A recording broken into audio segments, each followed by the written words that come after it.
Hello everyone, मेरा नाम है दयासागर दुबे। आज हम पढ़ेंगे इक्विलिब्रियम प्राइस। इक्विलिब्रियम प्राइस एक बहुत इजी चैप्टर है, लेकिन इसमें केसेस बहुत सारे बनते हैं तो वो आपको कंफ्यूज कर सकते हैं। मैंने इस वीडियो के अंदर बहुत सारे केसेस डिस्कस किए हैं, काफ़ी डिटेल में डिस्कस किए हैं। ये केसेस आपको किसी और बुक में या फिर वीडियो में नहीं मिलेंगे, ये मैंने खुद से बनाए हैं और ताकि आपकी ज़्यादा बेटर अंडरस्टैंडिंग हो सके। तो देखते रहिए टिल द एंड। पहले हमने डिमांड पढ़ा था, उसके अंदर हमने डिमांड कर्व देखा था, और फिर हमने सप्लाई पढ़ी, उसके अंदर हमने सप्लाई कर्व देखी थी। अब जब ये दोनों कर्व एक साथ एक ग्राफ में आते हैं और जहाँ पे वो इंटरसेक्ट करते हैं तो उस पॉइंट को कहा जाता है इक्विलिब्रियम पॉइंट, और उस पॉइंट पे जो आपका प्राइस होता है उस प्राइस को कहा जाता है इक्विलिब्रियम प्राइस। तो ये आपके ये एरिया है जहाँ पे ये दोनों इंटरसेक्ट कर रहे हैं। Situation of excess demand and supply. यहाँ पे आप देख सकते हैं कि हमको पता करना है कि एक्सेस डिमांड कहाँ पे है और एक्सेस सप्लाई कहाँ पे है। तो ये आपका डिमांड कर्व है, इसका कोई भी डिफरेंट कॉम्बिनेशन आपकी डिमांड हो सकती है, जहाँ से जैसे यहाँ पे दे रखा है। और सप्लाई पे एक प्रोड्यूसर की डिफरेंट कॉम्बिनेशन पे सप्लाई हो सकती है। अगर प्राइस इतना है तो वो सप्लाई इतना करेगा, और अगर प्राइस इतना है तो वो सप्लाई इतना करेगा। तो इस ग्राफ के ऊपर डिफरेंट कॉम्बिनेशन हो सकते हैं, इस ग्राफ के ऊपर डिफरेंट कॉम्बिनेशन हो सकते हैं। ये पॉइंट आपका इक्विलिब्रियम पॉइंट है जहाँ पे आपका सप्लाई और डिमांड कर्व इंटरसेक्ट कर रहा है। इसके ऊपर कोई भी अगर पॉइंट बनता है तो वो आपका एक एक्सेस सप्लाई होगा। आप पूछेंगे कि अब एक्सेस सप्लाई होगी कितनी, तो आपकी जो डिमांड है उससे और आपकी सप्लाई के बीच में जितना भी डिफरेंस होगा उतनी क्वांटिटी आपकी एक्सेस सप्लाई होगी। अगर आप इस प्राइस पॉइंट की बात करें, जो ये प्राइस पॉइंट है, इस प्राइस पॉइंट में आपका ये जो डिफरेंस है इतना, इस डिफरेंस को आप कहोगे एक्सेस सप्लाई। इस केस में आपकी इतनी होगी एक्सेस सप्लाई, इतनी क्वांटिटी की, और इस केस में आपकी इतनी हो सकती है सप्लाई क्वांटिटी एक्सेस में। वैसी केस आपका डिमांड का बनता है। यहाँ पे आपकी क्वांटिटी डिमांड ज़्यादा है लेकिन यहाँ पे आपके क्वांटिटी सप्लाई कम है, तो ये जो डिफरेंस है वो आपका एक्सेस डिमांड कहलाएगा। इस ग्राफ में जो आपका ऊपर का डिफरेंस आता है वो आपका एक्सेस सप्लाई कहलाता है, और इस ग्राफ में जो नीचे का आपका डिस्टेंस आता है उसको आप एक्सेस डिमांड कहते हो। जैसे आप एग्जाम्पल ले लो, यहाँ पे अगर आपकी एक आइसक्रीम आपकी शॉप है, आप एक प्रोड्यूसर हो, आप आइसक्रीम बेचते हो, एक कंज्यूमर है जिसे आइसक्रीम चाहिए, वो एक प्राइस पॉइंट पे एग्री कर जाता है कि उसे इतनी क्वांटिटी चाहिए, सप्लायर भी रेडी है उतनी क्वांटिटी देने के लिए इस प्राइस पॉइंट पे। इससे नीचे अगर आप जाओगे तो सप्लायर इस प्राइस पॉइंट पे सिर्फ इतना ही देने को तैयार है, लेकिन कंज्यूमर चाहता है अगर इतना प्राइस हो तो मैं इतना ज़्यादा खरीद लूँ, तो उसे इतना ज़्यादा नहीं मिल सकता। तो आप इस केस को कहते हैं एक्सेस डिमांड। और अगर मान लो प्राइस अगर ज़्यादा हो जाता है तो हमारा जो डिमांड का लॉ है वो कहता है कि अगर प्राइस ज़्यादा होता है तो आप डिमांड कम करोगे। तो यहाँ आप देख सकते हैं कि यहाँ पे डिमांड कम है और यहाँ पे आपकी सप्लाई ज़्यादा है, क्योंकि आपका लॉ ऑफ सप्लाई कहता है कि अगर आपका प्राइस हाई होता है तो आपको ज़्यादा सप्लाई करनी है ताकि आप ज़्यादा प्रॉफिट कमा सको। तो यहाँ पे फिर ये केस हो जाता है एक्सेस सप्लाई का। तो ये दोनों ही कंडीशन में कंज्यूमर और प्रोड्यूसर दोनों इंटरसेक्ट नहीं कर रहे हैं, तो यहाँ पे परचेजिंग और बाइंग नहीं होगी। ये एक प्राइस पॉइंट यहाँ पे बनता है जहाँ पे ये परचेज और बाय कर सकते हैं, जहाँ पे दोनों एग्री कर जाते हैं कि हमें इस प्राइस पॉइंट पे इतनी क्वांटिटी हमें चाहिए और हमें बेचनी है। तो ये था आपका situation of excess demand and supply in price equilibrium. फिर आता है आपका शिफ्ट इन डिमांड, जिसकी मैं बात कर रहा था कि काफ़ी सारे केसेस बनते हैं और वो केसेस आपको कंफ्यूज कर सकते हैं। तो इसके बारे में अब हम बात करेंगे। स्टार्ट करते हैं हम शिफ्ट इन डिमांड से। तो पहले हम देख लेते हैं इंक्रीज इन डिमांड। अगर आपकी डिमांड बढ़ती है तो क्या होता है, जैसे कि अगर आपका इंक्रीज इन डिमांड होता है तो आपके प्राइस में भी राइज आएगा और आउटपुट में भी राइज आएगा। ठीक है, तो पहले हमारा प्राइस पॉइंट था P, जहाँ पे हमारा इक्विलिब्रियम प्राइस था। ठीक है, और हमारी क्वांटिटी डिमांड यहाँ पे थी। फिर क्या हुआ कि हमारी डिमांड शिफ्ट कर गई राइटवर्ड्स, यानी इंक्रीज कर गई। कोई भी रीज़न हो सकता है उसका, हमारी इनकम बढ़ गई है, हमारी यहाँ से डिमांड इंक्रीज कर गई है। ठीक है, तो अब डिमांड इंक्रीज करने की वजह से अगर आप डिमांड कर्व देखोगे, पहले पॉइंट यहाँ था, अब वही डिमांड जब इंक्रीज करने के बाद अब वो सप्लाई को यहाँ पे इंटरसेक्ट कर रहा है, तो ये आपका न्यू इक्विलिब्रियम पॉइंट बन जाएगा। इस पॉइंट को आप न्यू इक्विलिब्रियम पॉइंट कह सकते हो, या फिर न्यू इक्विलिब्रियम प्राइस यहाँ पे P1 आ गया आपका। तो यहाँ पे आपकी क्वांटिटी भी इंक्रीज कर गई है, आपकी प्राइस भी इंक्रीज कर गई है। नेक्स्ट केस आता है अगर आपकी डिमांड कम हो जाती है तो यहाँ पे देख सकते हैं जैसे प्राइस पॉइंट P था और क्वांटिटी डिमांड हमारी Q थी।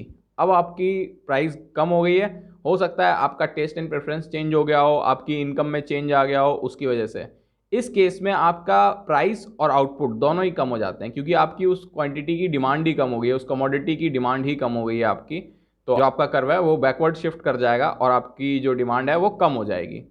तो अब इस केस में पहले आपका जो प्राइस पॉइंट था यहाँ पे इक्विलिब्रियम पॉइंट यहाँ पे था, इक्विलिब्रियम प्राइस आपका यहाँ था, और अब वो शिफ्ट करके नीचे आ गया है जिसमें आपकी क्वांटिटी और आपका प्राइस दोनों ही नीचे गिर गए।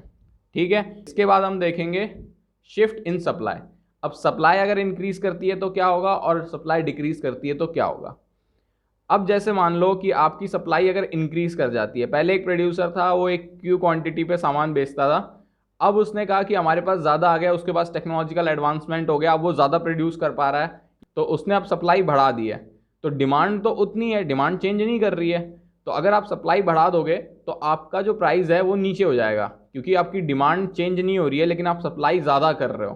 तो अगर सप्लाई ज़्यादा कर रहे हो, लोगों को ज़रूरत नहीं है, तो अगर आपको उसे बेचना है लोगों को, तो आपको प्राइस थोड़ा सा कम करना पड़ेगा, ताकि जिन लोगों की परचेजिंग पावर में पहले वो प्रोडक्ट नहीं आता था अब उनकी भी परचेजिंग पावर में आने लगे और आपका एक एरिया बढ़ जाए ताकि आपका प्रोडक्ट ज़्यादा कंज्यूम हो। तो इस केस में आपका प्राइस में तो रिडक्शन आ जाएगा क्योंकि आपको ज़्यादा बेचना है, लेकिन आपके इंक्रीज इन आउटपुट हो जाएगा, या फिर आप कहते हैं क्वांटिटी जो है वो आपकी इंक्रीज कर जाएगी। इसका अपोजिट केस होगा आपके डिक्रीज इन सप्लाई में। जब आपकी डिक्रीज इन सप्लाई होती है, हो सकता है अब आपकी टेक्नोलॉजी थोड़ी बैकवर्ड हो गई है, अब वो पहले से कम प्रोड्यूस कर रही है, तो इस केस में आपका जो सप्लाई कर्व है वो बैकवर्ड शिफ्ट कर जाएगा। और यहाँ पे देख सकते हैं बैकवर्ड शिफ्ट करने का मतलब ही यही है कि आपकी जो पहले क्वांटिटी प्रोड्यूस होती थी अब उससे कम क्वांटिटी आप सप्लाई कर पा रहे हो। तो यहाँ पे सप्लाई आपकी थोड़ी सी कम हो रही है, डिमांड में कोई चेंज नहीं आ रहा है। तो इस केस में आप देखोगे कि आपका प्राइस थोड़ा सा राइज कर रहा है, क्योंकि पहले कुछ लोग इस प्राइस पॉइंट पे खरीदते थे। क्वांटिटी अगर आप उसकी सप्लाई कम कर दोगे तो आपको कुछ ही लोगों को दे पाओगे, जितने पहले लोगों को दे पाते थे अब उतने भी लोगों को नहीं दे पाओगे, तो आपको उसका प्राइस बढ़ाना पड़ेगा ताकि आप मैक्सिमम प्रॉफिट कमा सको, और दूसरा कुछ लोगों की परचेजिंग पावर से वो बाहर निकले और आपका एक इक्विलिब्रियम पॉइंट सेट हो पाए नया। ठीक है, अब इसके बाद आता है आपका simultaneous shift in demand and supply. अभी तक हमने क्या देखा था कि आपकी डिमांड फिक्स थी, सप्लाई में ऊपर नीचे हो रहा था, फिर आपकी सप्लाई फिक्स थी, आपकी डिमांड में ऊपर नीचे हो रहा था। अब हम देखेंगे कि अगर दोनों एक साथ इंक्रीज या फिर डिक्रीज करते हैं क्या होता है, किस तरीके से अगर वो चेंज आता है, उनके अंदर शिफ्ट आता है तो क्या चेंजेस आएंगे। ठीक है, तो पहला केस अगर हम देखें तो equal increase in demand and supply, यानी आपकी डिमांड और सप्लाई दोनों इक्वल इंक्रीज करेंगी। ठीक है, तो पहला आपका आ जाता है कि हमने पहले अपनी डिमांड बढ़ाई। ठीक है, तो आप देख सकते हैं यहाँ पे हमने डिमांड अपनी बढ़ा दी है, उसके बाद फिर हमने अपनी सप्लाई बढ़ाई, तो हमने डिमांड और सप्लाई दोनों इंक्रीज कर दी लेकिन हमने इक्वली इंक्रीज की है। ठीक है, तो आपका अब नया इक्विलिब्रियम पॉइंट सेट हो जाएगा यहाँ पर। ठीक है, आपके प्राइस तो सेम ही रहेगा, आपके प्राइस में कोई चेंज नहीं आएगा क्योंकि आपकी डिमांड भी बढ़ रही है, आपकी सप्लाई भी बढ़ रही है इक्वली, लेकिन आपकी क्वांटिटी में थोड़ा सा इंक्रीज आ जाएगा क्योंकि आपकी डिमांड और सप्लाई दोनों ही इंक्रीज की है। ठीक है, फिर आपका आता है demand increase more than supply. अगर आपकी डिमांड तो इंक्रीज कर रही है लेकिन सप्लाई जितनी इंक्रीज कर रही है उससे ज़्यादा इंक्रीज कर रही है। ठीक है, तो इस केस में पहले हमने सप्लाई बढ़ाई तो हमारी सप्लाई कुछ इंक्रीज कर गई, तो आप यहाँ से देख सकते हैं पहले इक्विलिब्रियम पॉइंट यहाँ था, अब थोड़ा सा शिफ्ट हो गया। फिर हमने डिमांड बढ़ाई, लेकिन डिमांड हमने सप्लाई से काफ़ी ज़्यादा बढ़ाई है। ठीक है, तो आपका जो नया इक्विलिब्रियम पॉइंट सेट होगा वो यहाँ पे नया इक्विलिब्रियम पॉइंट सेट हो जाएगा। ठीक है, यहाँ पे आप देख सकते हो आपकी क्वांटिटी बढ़ चुकी है और साथ ही साथ में आपका प्राइस भी बढ़ चुका है। क्यों? क्योंकि आपका जो क्वांटिटी सप्लाई है वो तो थोड़ा ही बढ़ा है लेकिन उससे ज़्यादा बढ़ा है आपका डिमांड, तो इसलिए थोड़ा सा प्राइस हाई हो गया है। ठीक है, तो ये आप प्राइस हाइक देख सकते हैं इसमें। ठीक है, और ये आपका आउटपुट इंक्रीज हो रहा है। ठीक है, नेक्स्ट आता है आपका increase in supply more than demand. आपका जो सप्लाई है वो ज़्यादा इंक्रीज कर रही है डिमांड से, यानी कर तो दोनों इंक्रीज ही रहे हैं। अभी जो हम केसेस देख रहे हैं वो आपके इंक्रीज के देख रहे हैं। ठीक है, तो आपकी अब ज़्यादा सप्लाई इंक्रीज कर रही है, तो जैसे हमने पहले डिमांड इंक्रीज की, ठीक है, राइटवर्ड शिफ्ट यानी इंक्रीज हुआ, उसके बाद फिर हमने इंक्रीज किया आपकी सप्लाई। ठीक है, तो ये सप्लाई यहाँ पे इंक्रीज हो गई और उसके बाद आपका न्यू इक्विलिब्रियम पॉइंट सेट हो जाएगा यहाँ पे। ठीक है, इसके एग्जांपल आप आइसक्रीम से काफ़ी अच्छे से रिलेट कर सकते हैं कि जैसे एक कंज्यूमर है, उसने आइसक्रीम की डिमांड बढ़ा दी। ठीक है, उसको ज़्यादा आइसक्रीम चाहिए, तो प्रोड्यूसर ने कहा कि ठीक है हम भी आपको ज़्यादा सप्लाई करेंगे, लेकिन उन्होंने ज़्यादा एंटिसिपेट कर लिया और ज़्यादा सप्लाई करने लगे। तो यहाँ पे क्या होगा कि आपका प्राइस जो है वो नीचे गिर जाएगा और आपका जो क्वांटिटी सप्लाई है वो तो आपकी इंक्रीज करी जाएगी, यानी क्वांटिटी में आपकी इंक्रीज आ जाएगी और आपका प्राइस गिर जाएगा, क्योंकि आप यहाँ पे सप्लाई ज़्यादा बढ़ा रहे हैं आइसक्रीम की जितनी आपकी आइसक्रीम की डिमांड है। ठीक है, फिर आता है आपका equal decrease in demand and supply. अभी तक हमने इंक्रीज के केस देखे, अब हम डिक्रीज के देखे हैं। डिक्रीज के कई कारण हो सकते हैं। अगर आप डिमांड में ले लें तो आपका टेस्ट टाइम रेफरेंस चेंज हो रहा है, आपकी इनकम में चेंज आ रहा है। सप्लाई में ले लें तो आपके फैक्टर ऑफ प्रोडक्शंस में आपके कोई दिक्कत आ गई है, उसकी प्राइस ज़्यादा आने लगी है, या फिर आपकी टेक्नोलॉजिकल आपका बैकवर्डनेस हो गई है, आप ज़्यादा प्रोड्यूस नहीं कर पा रहे हो। तो कई रीजंस हो सकते हैं। हमारा यहाँ पे अभी हमने एग्जांपल ले रखा है आइसक्रीम का, तो उस केस में देखेंगे। तो पहले हम क्या करेंगे, हम सबसे पहले अपनी डिमांड को हम डिक्रीज़ करेंगे। ठीक है, और जितनी हमने डिमांड डिक्रीज़ की है हम उतनी ही सप्लाई डिक्रीज़ करेंगे। तो देखो एक चीज़ नोटिस करने वाली यहाँ पे ये है कि जब आप इक्वली इंक्रीज और डिक्रीज कुछ भी करते हो तो आपका प्राइस में चेंज नहीं आता है, क्योंकि वो दोनों इक्वली इंक्रीज और डिक्रीज हो रहे हैं। तो यहाँ पे आपका प्राइस में कोई चेंज नहीं आ रहा है, बस आपके आउटपुट जो है, आपकी जो क्वांटिटी है, सप्लाई और डिमांड दोनों में थोड़ा सा डिक्रीज आ जाता है। यहाँ पे ये Q से Q1 पे शिफ्ट कर जाती है। यहाँ पे आपकी आइसक्रीम की डिमांड भी कम हुई है तो सप्लायर ने आपकी आइसक्रीम की डिमांड भी कम कर दी है ताकि प्राइस स्टेबल रहे और उसको लॉस ना हो। लेकिन यहाँ पे मार्केट में अब क्वांटिटी कम हो गई है तो यहाँ पे प्राइस सेम रहता है लेकिन क्वांटिटी डिक्रीज हो जाती है। फिर आपका आता है decrease in demand more than supply. अब आपकी दोनों चीज़ें डिक्रीज तो कर रही हैं, लेकिन आपकी जो सप्लाई डिक्रीज कर रही है उससे कहीं ज़्यादा डिक्रीज कर रही है आपकी डिमांड। ठीक है, तो इस केस में आप देखोगे कि आपका जो इक्विलिब्रियम प्राइस है वो आपका चेंज हो जाता है। यहाँ पे आपका प्राइस कम हो रहा है क्योंकि आपकी डिमांड काफ़ी ज़्यादा कम हो रही है। अब लोगों को ज़रूरत ही नहीं है आइसक्रीम की, किसी को पसंद ही नहीं है आइसक्रीम, कोई नहीं खाना चाहता आइसक्रीम। ठीक है, लेकिन सप्लायर कह रहे हैं कि नहीं, अब हम क्या करें, हमने तो यूनिट लगा रखी है, हम कहाँ से, हम तो अपनी क्वांटिटी कितनी कम कर लेंगे, हमको तो अब कुछ ना कुछ तो मैन्युफैक्चर करना ही है, तो कुछ ही क्वांटिटी हम कम कर पाएंगे, ज़्यादा कम नहीं कर पाएंगे। तो यहाँ पे आपकी कुछ क्वांटिटी कम तो हो गई लेकिन ज़्यादा नहीं हो पाई, तो यहाँ पे उसके प्राइस कम हो जाएंगे और आपकी इवन क्वांटिटी सप्लाई भी जो है वो भी आपकी कम हो जाएगी। इसमें प्राइस और क्वांटिटी आपके दोनों ही डिक्रीज कर जाएंगे। ये जो मैं पॉइंट्स आपको बता रहा हूँ ना कि ये डिक्रीज कर जाएंगे, इंक्रीज कर जाएंगे, ये नोट करने वाले हैं, ये आपको समझ में आनी चाहिए। देखो ये ऐसे आप जब थ्योरी में पढ़ोगे तो आपको इतना कंफ्यूजिंग नहीं लगेगा, जब आप इसके एमसीक्यूज करोगे ना तो आपको सबसे ज़्यादा कंफ्यूजिंग लगेगा कि कौन ज़्यादा इंक्रीज कर रहा है, कौन ज़्यादा डिक्रीज कर रहा है, तो उसमें क्या चेंज आ रहा है प्राइस में और क्वांटिटी में।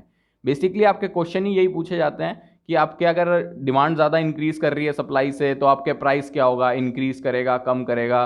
ठीक है, या फिर आपकी क्वांटिटी सप्लाई पे क्या फ़र्क आएगा, जब दोनों इक्वली इंक्रीज कर रहे हैं तो प्राइस पे क्या इफेक्ट आएगा, remain the same, increase, decrease. आप देख सकते हैं एमसीक्यू में आपको ऐसे क्वेश्चन कई सारे मिल जाएंगे। ठीक है, अब इस केस में हो रहा है कि आपका सप्लाई ज़्यादा डिक्रीज कर रहा है डिमांड से, डिक्रीज तो दोनों ही कर रहे हैं लेकिन सप्लाई ज़्यादा डिक्रीज कर रहा है। तो जैसे हमने अपनी डिमांड डिक्रीज कर दी कि अब हमें आइसक्रीम की हमें ज़्यादा मतलब नहीं है, लेकिन सप्लायर ने कहा कि तुम्हें मतलब नहीं है तो हमें भी मतलब नहीं है, हमने बहुत ज़्यादा ही डिक्रीज कर दी। ठीक है, तो इस केस में आप देखोगे कि आपका जो प्राइस है, न्यू इक्विलिब्रियम पॉइंट आपका यहाँ पे शिफ्ट हो जाएगा। देखो न्यू इक्विलिब्रियम पॉइंट वहीं होगा जहाँ पे दोनों लाइन इंटरसेक्ट कर रही होंगी। ठीक है, तो अब यहाँ पे आप देखोगे कि प्राइस में राइज आ जाएगा। क्यों? क्योंकि आपका सप्लाई बहुत ज़्यादा कम हो गई है डिमांड से, जितनी डिमांड कम हुई है उससे ज़्यादा सप्लाई कम हो गई है। ठीक है, और आपकी क्वांटिटी जो है डिमांड और सप्लाई उसमें तो कमी आ ही रही है क्योंकि दोनों चीज़ें कम हो रही हैं। ठीक है, फिर आता है आपका case demand increase and supply decrease equally, यानी आपकी डिमांड में तो इंक्रीज आ रहा है लेकिन आपकी सप्लाई में डिक्रीज आ रहा है।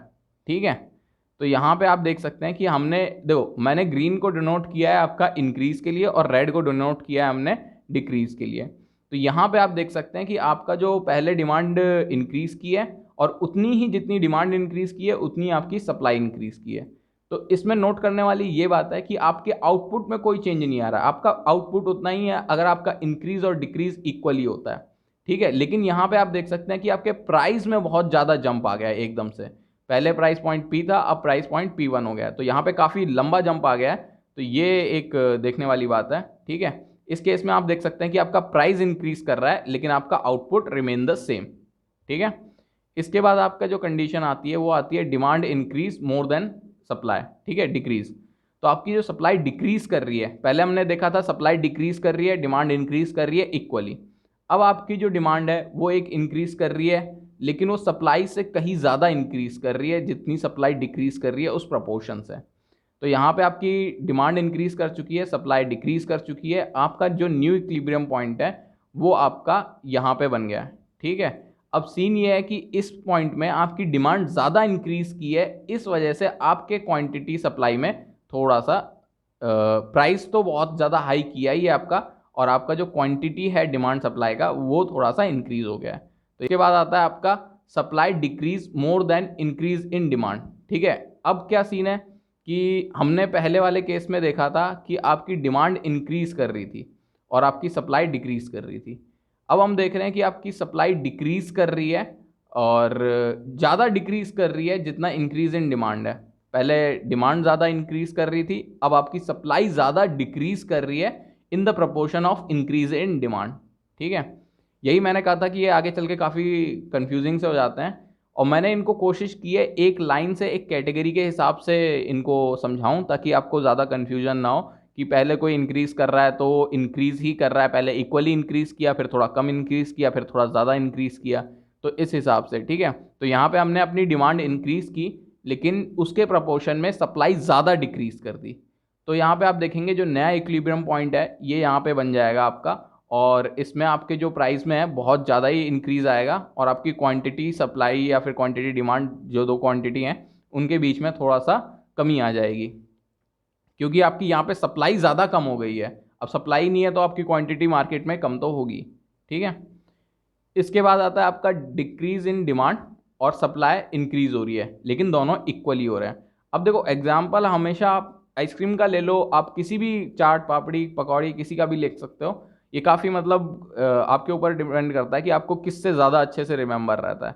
जैसे यहाँ पे हमने अगर आइसक्रीम की डिमांड कम कर दी, ठीक है, तो वहाँ पे सप्लायर ने कहा कि ठीक है हम डिमांड तो कम हो रही है लेकिन हमें लगता है कि आगे चल के शायद बढ़ सकती है, तो हमने अपनी सप्लाई इंक्रीज़ कर दी। उन्होंने अभी अभी नई टेक्नोलॉजी इंट्रोड्यूस की है, उसकी वजह से वो ज़्यादा प्रोडक्शन कर पा रहे हैं आइसक्रीम का। ठीक है, तो यहाँ पे क्या होगा कि आपकी आउटपुट में तो कोई चेंज नहीं आएगा, लेकिन आपका जो प्राइस है वो काफ़ी ज़्यादा डिक्रीज़ कर जाएगा। जैसे यहाँ पे आप देख सकते हैं कि आउटपुट में कोई चेंज नहीं आया है, क्यों? क्योंकि आपकी डिमांड और सप्लाई दोनों में इंक्रीज़ और डिक्रीज़ इक्वली हो रहा है।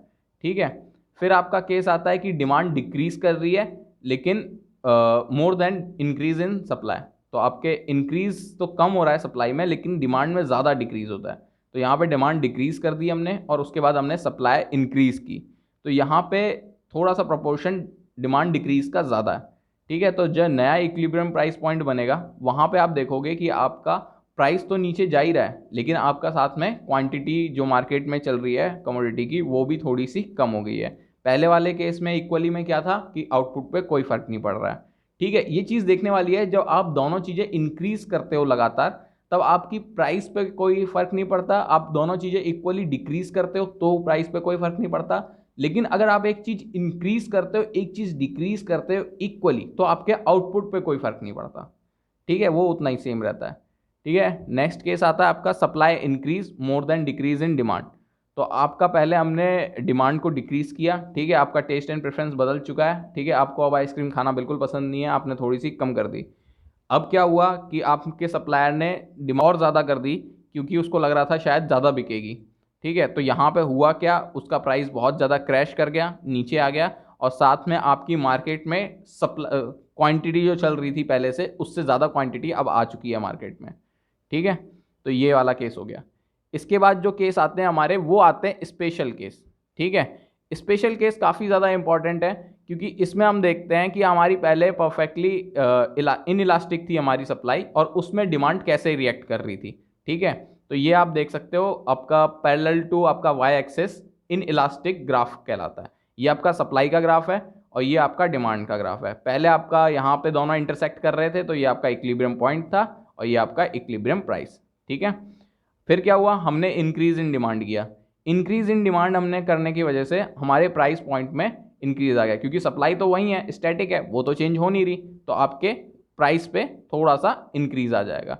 उसके बाद क्या होगा, अगर आप डिमांड डिक्रीज कर दोगे तो आपकी जो प्राइस पॉइंट है वो थोड़ी सी नीचे हो जाएगी और वो डिक्रीज कर जाएगी। तो कि सप्लाई इन इलास्टिक होती है तो डिमांड अगर इंक्रीज और डिक्रीज होती है तो प्राइस पॉइंट इस तरीके से काम करता है। ठीक है, फिर आता है अगर आपकी सप्लाई परफेक्टली इलास्टिक हो जाए पैरेलल टू एक्स एक्सिस, इस केस में आपका इक्विलिब्रियम पॉइंट यहाँ पे है और आपका ये इक्विलिब्रियम प्राइस है, ठीक है। तो यहाँ पे अगर आपकी जो डिमांड है वो डिक्रीज करती है तो आपकी क्वांटिटी में चेंज आ जाएगा, आपकी क्वांटिटी जो है वो डिक्रीज कर जाएगी। लेकिन अगर आपकी सप्लाई आपकी डिमांड इंक्रीज करती है तो आपकी क्वांटिटी सप्लाई में चेंज आ जाएगा और वो इंक्रीज कर जाएगी। आपका पॉइंट क्यू था, फिर आपका डिक्रीज होकर पॉइंट क्यू आ गया क्योंकि आपकी डिमांड कम हो गई, और फिर आपका जो पॉइंट है वो क्यू से Q2 हो गया क्योंकि आपकी डिमांड ज़्यादा हो गई। आपकी परफेक्टली इलास्टिक है आपकी सप्लाई, तो इसमें प्राइस में कोई चेंज नहीं आ रहा है, प्राइस वहीं स्टेबल रहेगा, ठीक है। थर्ड जो आपका इसमें केस बनता है आपका स्पेशल केस में, वो बनता है आपका डिमांड का, ठीक है। तो डिमांड में जब आपकी डिमांड परफेक्टली इनइलास्टिक है, पहले हमने सप्लाई को यहाँ रख के देखा था परफेक्टली इनइलास्टिक में, अब हम डिमांड को परफेक्टली इनइलास्टिक में रख के देखेंगे। तो यहाँ पे अब सप्लाई क्या चेंज करती है, यहाँ पे आपका इक्विलिब्रियम पॉइंट है और ये आपका इक्विलिब्रियम प्राइस है। अगर आपकी सप्लाई डिक्रीज करती है यानी बैकवर्ड शिफ्ट करती है, तो यानी अब सप्लाई कम हो गई है, पहले आपकी एक डिमांड थी आइसक्रीम की, ठीक है, आपके सप्लायर ने अब उसकी सप्लाई कम कर दी है, तो कुछ लोगों की परचेजिंग पावर से उसे बाहर निकालना पड़ेगा ताकि हम ज़्यादा प्रॉफिट कमा सकें, और जो हमने सप्लाई कम की है, जो लिमिटेड सप्लाई है, हम उसे अच्छे प्राइस में मार्केट में बेच सकें। तो इसमें आपका जो प्राइस पॉइंट है वो बढ़ जाएगा, आप नया इक्विलिब्रियम प्राइस आ जाएगा और आपका प्राइस इंक्रीज कर जाएगा। लेकिन अगर आप अपनी सप्लाई बढ़ा देते हो, आपकी डिमांड स्टैटिक है, उसमें कोई चेंज नहीं आ रहा है, लेकिन यहाँ पे देखोगे आपका नया इक्विलिब्रियम पॉइंट आ जाएगा, ठीक है, और यहाँ पे आपके नया प्राइस आ जाएगा और आपकी जो प्राइस है वो डिक्रीज हो जाएगा, ठीक है। लेकिन क्वांटिटी में कोई चेंज नहीं आ रहा है क्योंकि आपकी डिमांड इनइलास्टिक है, ठीक है। उसके बाद आता है आपका स्पेशल केस, जो लास्ट स्पेशल केस है कि डिमांड इज परफेक्टली इलास्टिक। आपका जो डिमांड का यहाँ पे ग्राफ है ये परफेक्टली इलास्टिक है, और ये जो आपकी सप्लाई है वो आपकी इस बार हम चेंज करके देखेंगे तो क्या होगा, ठीक है। पहले हमने सप्लाई को इंक्रीज करके देखा तो यहाँ पे नया इक्विलिब्रियम पॉइंट आ जाएगा आपका और क्वांटिटी यहाँ पे आपकी इंक्रीज कर जाएगी। और अगर आपकी बैकवर्ड शिफ्ट हो जाता है सप्लाई कर्व में, आपकी सप्लाई कम हो जाती है आइसक्रीम की, आपकी डिमांड तो उतनी है, उसमें कोई चेंज नहीं आ रहा है, तो आपके जो क्वांटिटी डिमांड है वो थोड़ी सी कम हो जाएगी। फिर आता है आपका, अगर हम टाइम पीरियड के हिसाब से देखें इक्विलिब्रियम प्राइस को तो कैसे हम उसको जज करेंगे, ठीक है। यहाँ पे हमने 3 अपने पीरियड लिए हुए हैं, एक वेरी शॉर्ट, एक शॉर्ट और एक लॉन्ग पीरियड, ठीक है। तो यहाँ पे अगर हम देखें तो यहाँ पे जो ग्राफ बना रखा है मैंने, वो बना रखा है आपका, ये है आपकी सप्लाई और वो परफेक्टली इनइलास्टिक है, यानी उसमें कोई चेंज नहीं हो रहा है। वेरी शॉर्ट पीरियड का मतलब ये होता है कि ऐसा पीरियड जिसमें आप सप्लाई में बिल्कुल भी चेंज नहीं ला सकते, इसको कहते हैं आप वेरी शॉर्ट पीरियड। इसको आप जनरली अगर समझने के लिए कहो, वैसे तो इसकी कोई डेफिनेशन नहीं है, लेकिन अगर आप समझने के लिए कहो 1-2 दिन की बात, तो 1-2 दिन में आप सप्लाई में बिल्कुल भी चेंज नहीं ला सकते। ऐसा नहीं है आपने ज़्यादा रॉ मटेरियल डालना शुरू कर दिया, एक ही दिन में आपका प्रोडक्शन बढ़ जाएगा, तो उसको टाइम लगता है आपके प्रोसेस होने में, चीज़ें बनने में, ठीक है। तो 1-2 दिन में कुछ भी नहीं होता, तो 1-2 दिन में आप सप्लाई को बिल्कुल नहीं बढ़ा सकते, इसलिए उसको हमने परफेक्टली इनइलास्टिक किया हुआ है। इनइलास्टिक मतलब जिसमें कोई खिंचाव नहीं आ सकता, जिसमें कोई चेंज नहीं आता, ठीक है। लेकिन आपकी डिमांड क्या है, डिमांड तो डेली बेसिस पे बदलती है, उसमें कोई चेंज नहीं आता है। तो इस केस में आपका जो प्राइस डिटर्मिनेशन के लिए जो आपका ज़्यादा फोर्स काम करता है वो होता है आपका डिमांड, ठीक है। डिमांड यहाँ पे डोमिनेट करता है आपके प्राइस इक्विलिब्रियम के लिए या प्राइस सेट करने के लिए। इसके बाद आता है आपका, अगर इस केस में आपकी डिमांड इंक्रीज हो जाती है, ठीक है, आपकी सप्लाई तो स्टैटिक है वेरी शॉर्ट पीरियड में, डिमांड इंक्रीज कर जाती है तो आपका प्राइस बढ़ जाएगा, अगर आपका डिमांड डिक्रीज कर जाती है तो आपका प्राइस कम हो जाएगा। तो इसीलिए मैंने कहा था कि यहाँ पे डिमांड डोमिनेट करता है आपके प्राइस सेटिंग में या फिर प्राइस डिटर्मिनेशन में। आपका आता है concept short period. Short period में आप यहाँ पे देख सकते हैं कि जैसे ये पहले आपका प्राइस पॉइंट था, ठीक है, और आपकी जो सप्लाई होती है वो अब इनइलास्टिक हो जाती है, पहले परफेक्टली इनइलास्टिक थी, अब इनइलास्टिक हो गई है, ठीक है। यानी आप उसको थोड़ा बहुत चेंज कर सकते हो शॉर्ट पीरियड में, इसको आप मान सकते हो 15 से 30 दिन के बीच में, जिसमें आप थोड़ा बहुत चेंज लेके आ सकते हो प्राइस के हिसाब से। अगर प्राइस बढ़ रहा है तो थोड़ी थोड़ी क्वांटिटी आप बढ़ा सकते हो, और प्राइस कम हो रहा है तो आपकी थोड़ी थोड़ी क्वांटिटी इस कर्व के पॉइंट पे कम हो जाएगी। पहले आपका इक्विलिब्रियम प्राइस था और फिर आपने क्या किया कि आपने अपनी डिमांड बढ़ा दी, तो यहाँ पे आपका प्राइस बढ़ जाएगा, और अगर आपने डिमांड कम कर दी तो यहाँ पे भी आपका प्राइस कम हो जाएगा। तो इस केस में भी आपका डिमांड डोमिनेट रोल प्ले करता है आपका प्राइस डिटर्मिनेशन में, ठीक है।